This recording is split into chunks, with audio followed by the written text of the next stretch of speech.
night, Entertainment City Time, when we do talk the biggest entertainment story, sadly, the passing of Joan Rivers yesterday. These ones are tough. I mean, it's been a tough summer with the passing of Rob Williams, and now confirmed yesterday by Melissa Rivers, the comedian's only child, that Joan Rivers died peacefully surrounded by family and friends yesterday afternoon.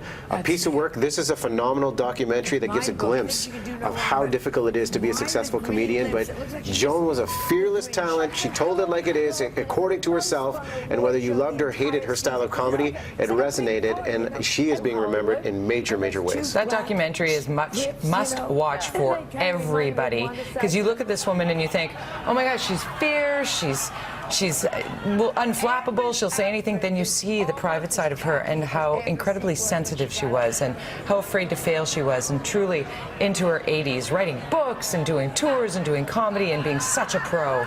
It's really fascinating to watch that as you celebrate Joan Rivers. She wanted to be celebrated very specifically. Yeah, she did not stop, and we've got a lot of clips to kind of remember what she did. First things first, let's look at The Tonight Show with Johnny Carson back in the day and see how she had her rise to fame.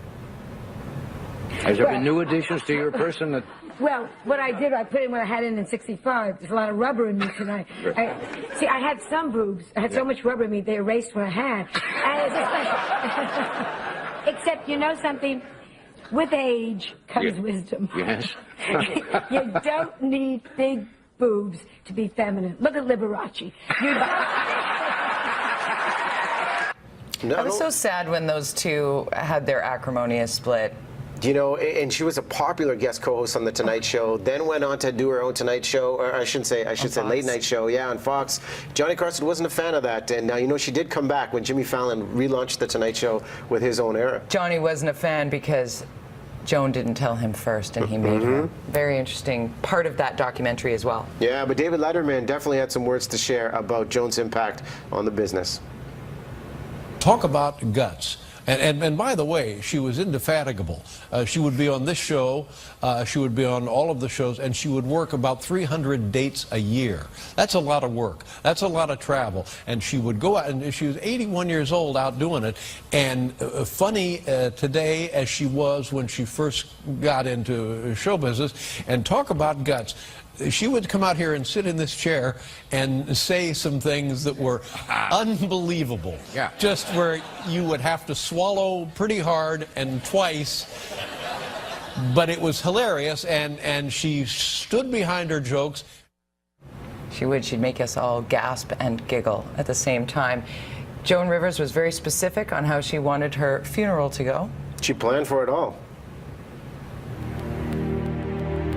When I die, and yes, Melissa, the day will come, and yes, Melissa, everything's still in your name. I want my funeral to be a huge showbiz affair with lights and cameras and action. I want craft services, I want paparazzi, I want publicists making a scene. I want it to be Hollywood all the way. Don't give me some rabbi rambling on. I want Meryl Streep crying in 5 different accents.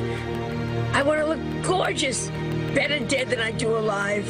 I want to be buried in a Valentino gown. I want Harry Winston to make me a toe tag.